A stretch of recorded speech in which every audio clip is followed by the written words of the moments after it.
Coríntios, no capítulo 2, verso 16. Um versículo apenas por enquanto. Diz assim: quem conheceu a mente do Senhor para que possa instruí-lo? Nós, porém, temos a mente de Cristo. Vamos pegar essa parte B do versículo, em que diz: nós, porém, temos a mente de Cristo. A gente consegue dizer isso como um só corpo? Amém? Vamos lá? 1, 2, 3 e... nós... Com toda a força que é em você agora, para valer, vai ficar bem frisado na sua mente. 1, 2, 3 e... nós, porém... Perceba que essa é uma afirmação, aleluia. Essa é uma afirmação ao nosso respeito. Essa é uma sentença, uma declaração de Paulo a respeito da igreja. A igreja do Senhor Jesus tem a mente de Cristo. Eu já tinha lido esse texto, eu já tinha orado algumas vezes em prol desse texto, fundamentado nessa palavra. Mas a pergunta que me fiz essa semana é: eu tenho de fato usado a mente de Cristo? Eu tenho de fato pensado como Cristo pensa? A mente de Cristo, ela está ativa na minha vida, dia após dia? Entende o que estou falando, amém? Amém? É uma pergunta inteligente a ser feita, sim, como igreja que sabe que tem a mente de Cristo. A pergunta inteligente é: eu estou usando essa mente?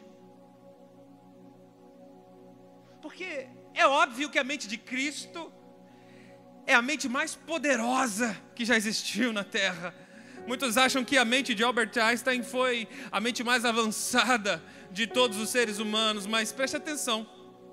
Não sei se você tem essa informação, mas hoje um adolescente, ele tem mais informações do que Albert Einstein teve nos seus neurônios, na plena forma física da sua vida. Informação é uma coisa e conhecimento é outra, a gente sabe disso. Mas se existiu uma mente de fato fantástica que andou pela terra, foi a mente do nosso Senhor Jesus Cristo. E aí eu comecei a me perguntar: será que eu não tenho ignorado os pensamentos de Cristo? Será que eu não tenho assim, enterrado? Será que eu não tenho bloqueado a mentalidade dele em mim? Porque se é fato que ele tem a mente em mim, e muitas vezes eu não ajo, eu não penso como ele, meu comportamento não reflete aquilo que ele pensa. E eu comecei a me questionar: mas meu Deus, o que é necessário? O que é necessário para ter a sua mente ativa? E Deus começou a ministrar algumas coisas no meu coração. Eu comecei a meditar mais profundamente em outros versículos. E Deus falou assim: olha, o meu desejo, Tiago, é que essa mentalidade, esse pensamento seja algo vivo, contínuo na igreja do Senhor Jesus Cristo. Amém? O desejo de Cristo é que os pensamentos dele sejam ativamente também os seus pensamentos. E aí eu comecei a meditar, e o versículo anterior, o versículo 15, diz assim, ó: mas quem é espiritual discerne todas as coisas, e ele mesmo por ninguém é discernido. Eu comecei a meditar nesse texto, porque Paulo está dizendo que a pessoa que é espiritual, ela discerne tudo muito, muito bem. Não é exatamente assim que Cristo era? Por onde ele passava, ele não discernia tudo muito, muito bem? Não é assim que a gente lê nos evangelhos, não é assim que nós lemos em todas as histórias, parábolas, aquilo que o Senhor Jesus viveu? Ele não tomava conclusões precipitadas, ele não tomava atitudes precipitadas, impensadas. E perceba uma coisa, não sei se você já notou isso, Jesus, ele era totalmente contramão do sistema, é verdade? Sim ou não? Amém? Ele era totalmente contra. Ele saía do óbvio. Quer ver um exemplozinho básico? Em todas as histórias você vai ver isso. Mas o exemplo básico, quando tinha aquela mulher pecadora que os fariseus trouxeram, porque foi pega no ato de adultério, lembra da história? E aí, os fariseus trouxeram para o meio de Jesus e começaram a questionar: e aí, o que nós devemos fazer com ela? Como é que é o negócio aqui? Seria muito fácil cumprir a lei, muito óbvio. Todas as pessoas que estavam ali, que trouxeram a mulher, e aqueles que ficaram assistindo como telespectadores, eles estavam pensando no óbvio. ela transgrediu a lei, ela pecou e ela merece ser apedrejada. Mas Jesus, ele saiu da caixinha do óbvio. Ele saiu da caixinha de enxergar aquilo que todo mundo enxergava, de ver aquilo que todo mundo via. Ele foi na contramão. Ele disse assim: quem nunca pecou? Aleluia. Quem não tem erros? Ou será que o erro dessa mulher é maior do que o meu? A gente tem uma facilidade de olhar para os outros e achar e apontar, dizer, mas Deus só deu para ele, mas foi essa pessoa, foi promovida, mas foi desse jeito. A gente tem o costume de fazer isso, sabe? Mas quem nunca errou? Quem nunca pecou? E Jesus, ele foi na contramão do sistema. Aleluia. Ele saiu da caixinha do óbvio, daquilo que era claro, daquilo que todo mundo enxergava. E ele discerniu a situação muito bem. Ele saiu da esfera do óbvio. Preste atenção. O versículo 15, quando diz assim, olha, quem é espiritual discerne as coisas, todas as coisas muito bem, ele diz justamente isso. Ele traz o discernimento além daquilo que é óbvio. Ele traz o entendimento além daquilo que qualquer um pode ver. Seja mundano, seja cristão, seja ateu, seja católico. Aquilo que todas as pessoas conseguem enxergar é fácil, é nítido, é escrachado, não precisa do Espírito. Mas Paulo está dizendo que quem é espiritual, quem de fato tem o Espírito dentro de você e deixa ser transformado pelo Espírito, isso é ser espiritual. São aqueles que não se conformam com o estado de infantilidade, não se concordam em dar apenas um passo para Jesus. Quem é espiritual discerne todas as coisas muito bem. Existem pessoas espirituais aqui? Posso ouvir um glória a Deus? Porque, queridos, frequentemente eu falo que isso aqui é uma família. E nós somos uma família, glória a Deus por isso. E como uma família, o que é uma família? Como é que é você com a sua família? De vez em quando sai um arranca-rabo? Fala a verdade, vai. De vez em quando dá um estresse, de vez em quando dá um conflito, uns mais, outros menos. Mas a família, frequentemente, ela tem que fazer o quê? Exercer perdão. É ou não é? O que a família, de vez em quando, tem que fazer? Tolerar um ao outro.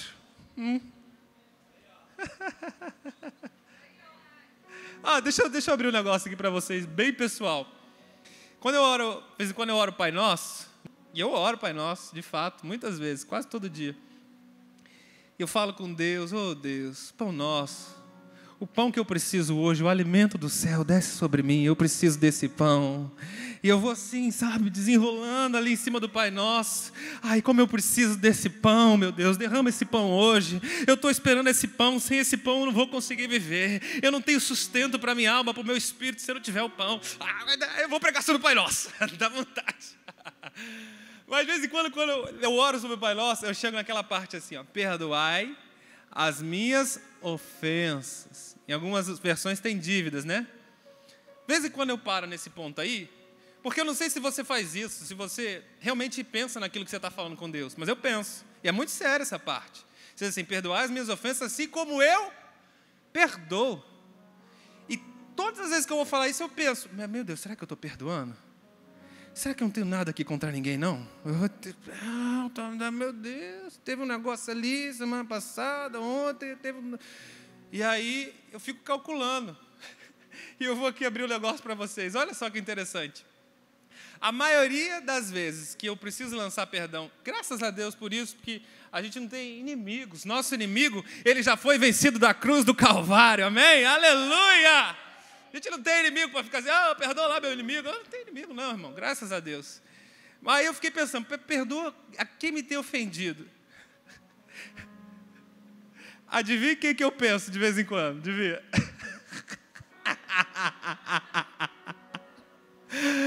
Por incrível que pareça, meu amor, a pessoa que eu mais amo na terra é a pessoa que eu mais tenho que exercer perdão. Eu fiquei pensando nisso esses dias, rapaz, que incrível. Idem, Com certeza. Ela tem que me perdoar muito mais do que eu tenho que perdoar ela, porque eu sou chato, mano. Pensa num cara chato, sou eu. Né? Aí... Manifesta rapidinho. Verdade, às vezes eu vou orar para Deus, perdoa minhas ofensas. Assim como eu perdoei aquilo que a Daiane falou comigo ontem. Verdade, não sei se você já parou para pensar nisso, é muito louco, mas a pessoa que a gente mais ama é a pessoa que a gente mais libera perdão. Já parou para pensar nisso? Hã? Você fica liberando perdão para o seu vizinho, que mal é mal você vê, mal é mal você cumprimenta. Você fica pedindo perdão para o cara que você conheceu semana passada. Cara, dificilmente. Geralmente, a pessoa que está mais próxima, que caminha mais tempo contigo, que fala mais com você, é a que mais te incomoda, é a que às vezes tem mais conflito, é a que às vezes te ofende mais, é a que às vezes cutuca aquela ferida, é a que às vezes chega para lá. Mas pode ser que essa pessoa tem sido um instrumento de Deus para te moldar. Para dar aquelas lapidadazinhas assim, sabe? Ó, tem gente já falando língua estranha aí. Eu sei porque a Daiane é muito usada por Deus para me moldar. Muito, muito, muito. Em muitas ocasiões. E é importante que todas as vezes a gente se entende, né? A gente... Idem de novo. Tem um negócio, um acordo entre eu e ela. A gente não dorme. Nós não deixamos passar o dia seguinte sem a gente se acertar. Às vezes teve uma situaçãozinha no dia, teve uma ocasião no dia, a gente conversa e já varamos até madrugada, irmão. Já ficando, não vão dormir, não vamos, que senta aqui, vamos acertar, vamos conversar. Esse é um acordo muito, que eu aconselho a todos os casais aqui. A Bíblia nos ensina, não deixe o sol se pôr sobre sua ira. Então se conserta hoje, enquanto tem tempo, meu irmão. Você já viu o tanto de pessoas chorando no caixão, se arrependendo? Eu devia ter perdido, não. Já viu o tanto de gente, não é assim? Depois que não dá mais tempo, depois que fulano já foi embora, já morreu, faça hoje enquanto tem tempo. Vamos voltar. Mas como família, a gente tem sempre que lançar perdão. A gente tem sempre que ter tolerância. Como uma família, nós temos desencontros. Às vezes você achava que tudo era aquilo lá e não era o outro lado. Tem um desencontro, tem uma desavença. Como uma família, a gente tem que frequentemente se mudar. Prestou atenção como uma família faz isso? Por exemplo, a minha família foi totalmente mudada com o evento apocalíptico chamado Natan, não é verdade? A casa e toda a rotina e todos os horários foi mudado, foi alterado. Por quê? Uma família frequentemente passa por mudanças. Da mesma forma, a família de Cristo Jesus, que são muitos irmãos, precisa frequentemente estar mudando. Amém? Estão entendendo? Então nós passamos por isso. Por tudo aquilo que uma família passa, nós passamos. Mas os nossos valores precisam ser preservados. Porque se tem uma coisa que não muda no mundo, se chama Palavra de Deus. Ela não volta atrás, ela não volta vazia. A palavra é aquilo que não muda. Então os nossos valores, por demais que sejam as mudanças, os nossos valores precisam ser conservados. E tudo, querido, presta atenção, que é isso que eu gostaria de te falar. Tudo que diz respeito à noiva de Cristo, e tudo que diz respeito à sua vida com Deus como igreja, começa pelo plano espiritual. Eu não estou dizendo que tudo é espiritual. Eu não estou espiritualizando tudo aquilo que você faz por conta própria, por consciência, por decisão. Eu estou dizendo que, preste atenção, tudo começa pelo espiritual. Eu vou te dar uma base bíblica para isso. Em primeiro lugar, a Bíblia nos afirma que o invisível veio antes, que todas as coisas que foram criadas foram geradas primeiro no plano invisível de Deus. Então tudo aquilo que acontece na nossa vida foi antes gerado nos céus, na eternidade, foi gerado em Deus, para então se materializar. Eu não sei se você crê nisso, se você já estudou sobre a doutrina da eleição de Deus, mas Deus, Ele te escolheu antes de você ter sido gerado no ventre da sua mãe. Antes do útero dela ter sido fecundado, o ovário ter sido fecundado, antes disso, você já tinha sido gerado na eternidade. Em Deus, você já tinha sido formado. Deus já tinha visto o seu passado, presente e futuro. Aleluia! Porque todas as coisas que são hoje, um dia, e primeiramente, elas foram geradas no mundo espiritual. Por isso, preste atenção no que eu vou falar. Eu estou fundamentando aqui aquilo que Paulo está nos ensinando. Por isso, a necessidade de você se tornar um grande senhor espiritual de si mesmo. Por isso a necessidade de você ser espiritual. Porque se você for espiritual, essa é a expressão que Paulo está dando. Quem é espiritual, ele discerne tudo muito bem. Ele vai entender cada uma das situações. Ele vai entender, opa, isso aqui é espiritual. Ah, isso aqui é demônio. Isso aqui aconteceu porque começou espiritualmente com uma palavra lançada, que no mundo espiritual gerou algo. Começou ali. E a partir dali, desencadeou outras atitudes, comportamentos, sentimentos, emoções. Aquele que é espiritual, ele consegue discernir. Hoje, será que a minha oração, ela foi espiritual? Será que eu falei com Deus aquilo que necessariamente o Pai gostaria de ouvir? Aquele que é espiritual, ele consegue olhar para a vida, entender o tempo e a estação que está vivendo.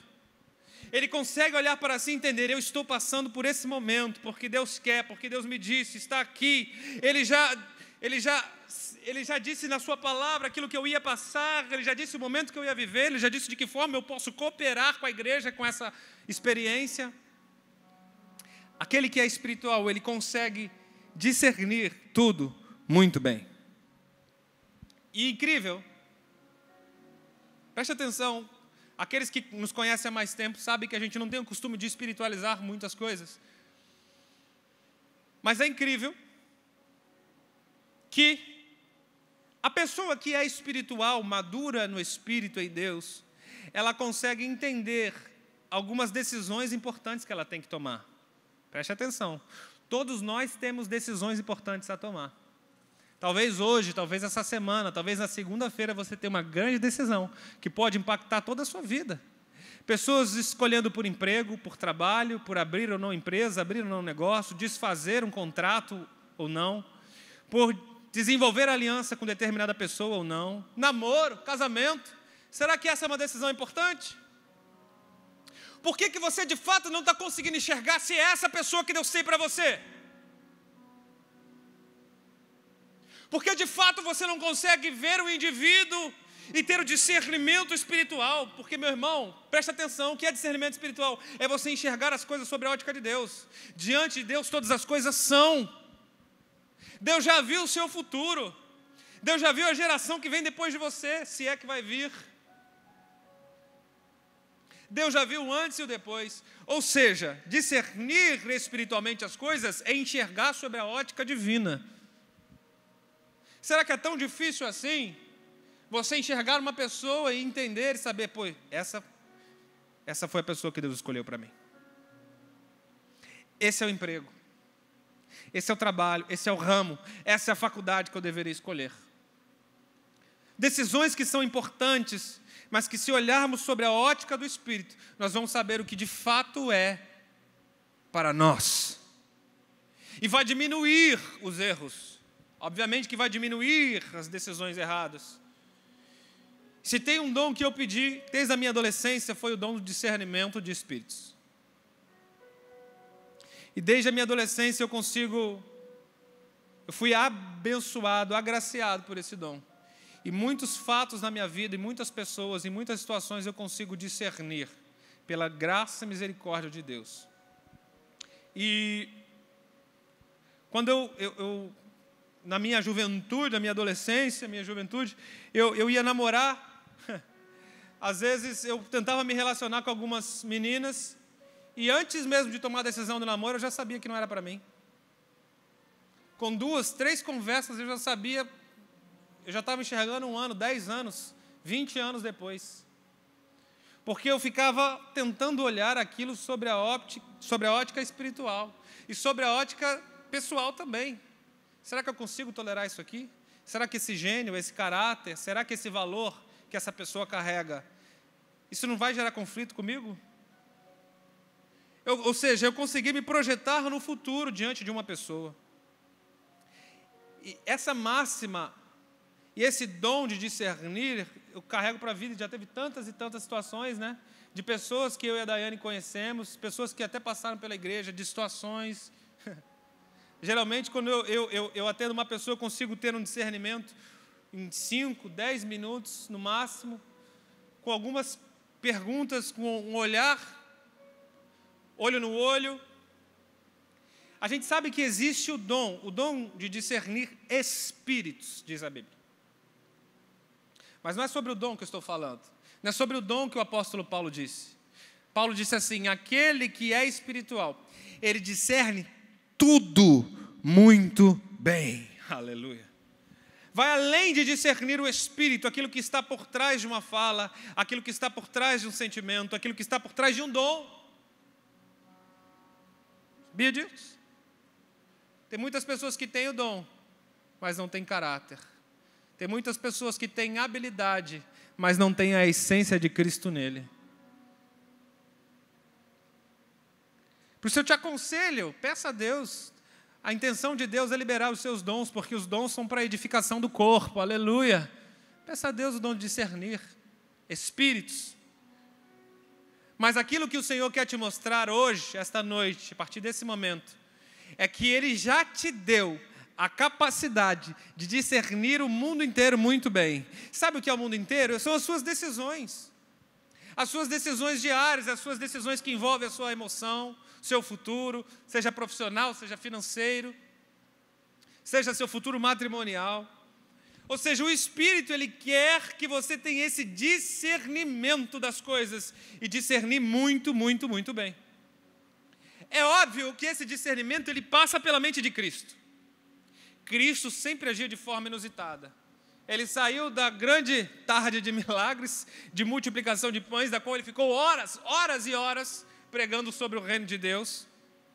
Alguns teólogos afirmam que ele ficou ali por 3 dias e tal, ele estava com seu corpo exausto. Todos os discípulos provavelmente queriam uma cama, queriam descanso, queriam tempo naquele momento.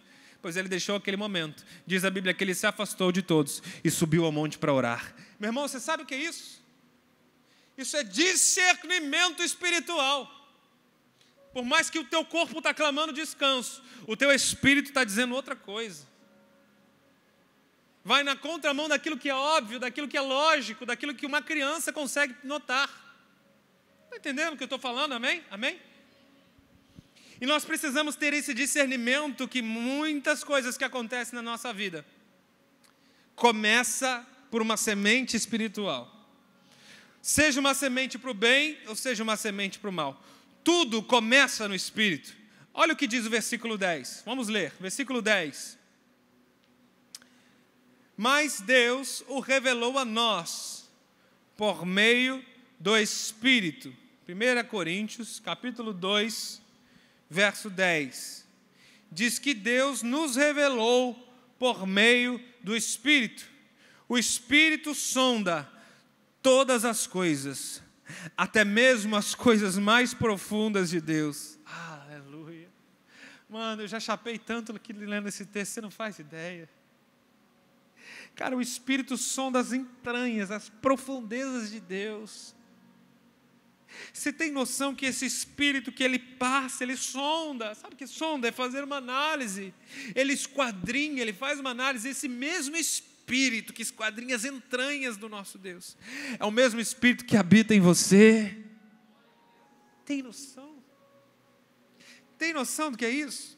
O 11. Pois quem conhece os pensamentos do homem, a não ser o Espírito do homem que nele está? Da mesma forma, ninguém conhece os pensamentos de Deus, a não ser o Espírito de Deus. Nós, porém, não recebemos o Espírito do mundo, mas o Espírito procedente de Deus, para que entendamos as coisas que Deus nos tem dado gratuitamente. Eita, aqui Paulo esquentou tudo. Versículo 12, pode colocar ali o 12. Aqui Paulo, mano, se pudesse ficar pregando só do versículo 12, a gente ia chapar muito aqui essa noite. O Espírito procedente de Deus para que entendamos as coisas que Deus tem nos dado gratuitamente. Aí o 13, delas também falamos, não com palavras ensinadas pela sabedoria humana, mas com palavras ensinadas pelo Espírito, interpretando, olha só que intenso isso, interpretando verdades espirituais para os que são espirituais. Por isso que tem muitas pessoas que muitas vezes vão no ambiente, ouvem uma palavra, tem duas pessoas. Uma diz assim, uau, que palavra, que incrível, veio do coração de Deus, é isso. E a outra fica assim, onde é que você viu isso? O que aconteceu? Não vi nada disso. Como é que é isso? A pessoa não consegue discernir, ela não consegue entender.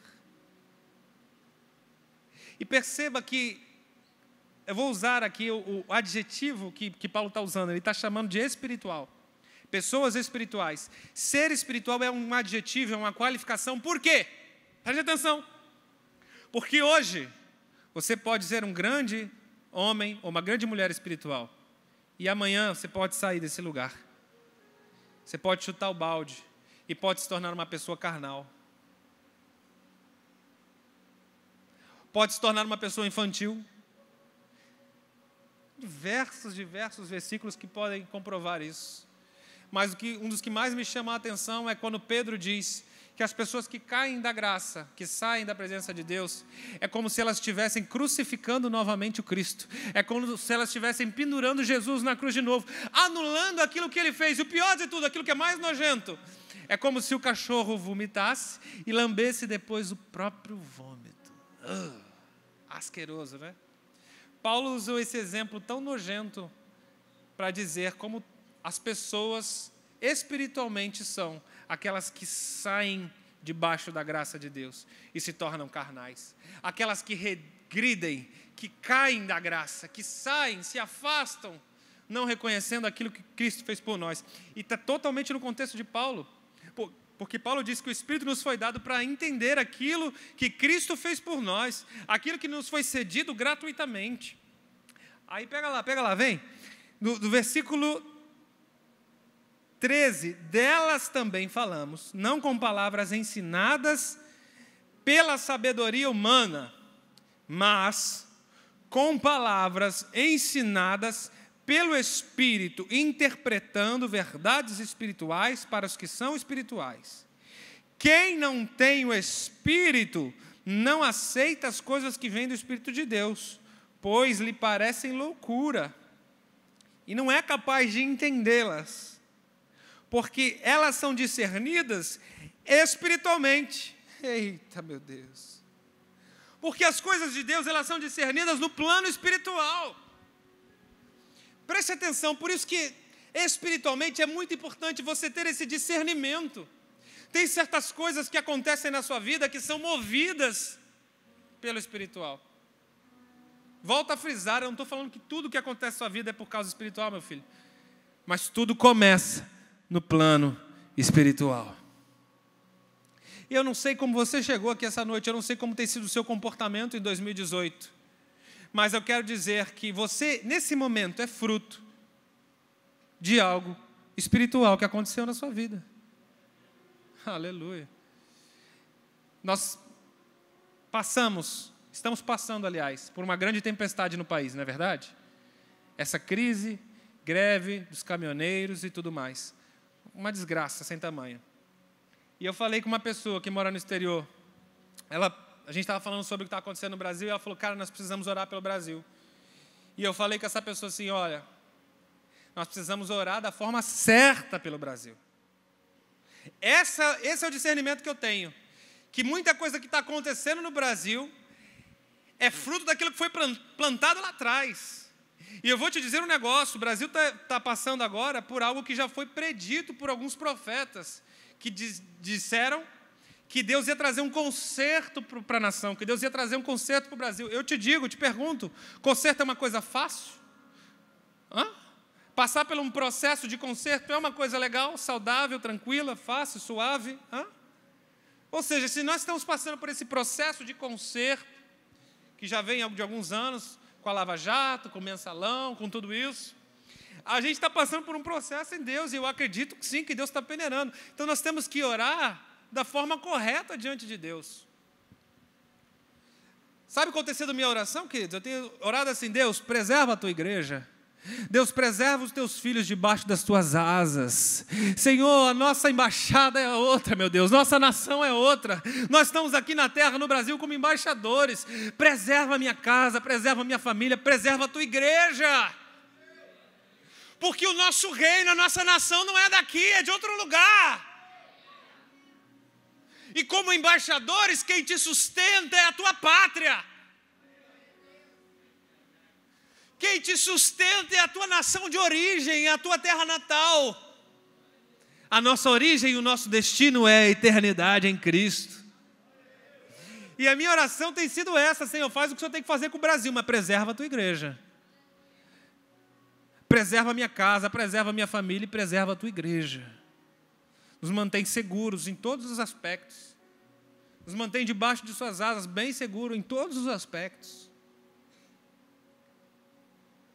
Ou seja, até esse momento que o país está passando, precisa passar pelo discernimento espiritual. Tudo começa pelo Espírito. Tudo começa pelo Espírito. E este é o momento. Deus me deu essa palavra para dizer que esta noite é o momento de nós nos abastecermos no Espírito, porque o Espírito, ele trará luz a todas as coisas. Se tem coisa que você não está conseguindo discernir no teu namoro, se tem coisa que você não está conseguindo discernir no teu casamento, no teu trabalho, no teu futuro, no ano de 2018, você veio aqui essa noite para ser cheio do Espírito e Deus te trazer o discernimento certo de tudo aquilo que você está vivendo. Você crê nisso, igreja? Você crê nisso? Amém?